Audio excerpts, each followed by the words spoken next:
perfect love casts out fear. When the love of God grows in your life, it makes you confident, not because of your own strength. It makes you confident because you start to trust God na hindi ako perfect, pero minahal ako ng Panginoon.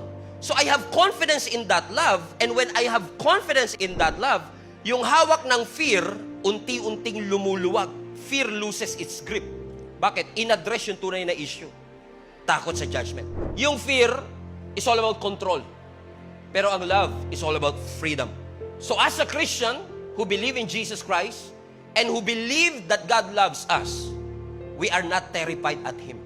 And when we know that this Jesus who promised us that He will return again, sabi niya, babalik ako for judgment. You will not afraid of that judgment because you know, hindi ka kasama doon. You're confident because your love grows. So there is no fear in love because perfect love casts out fear.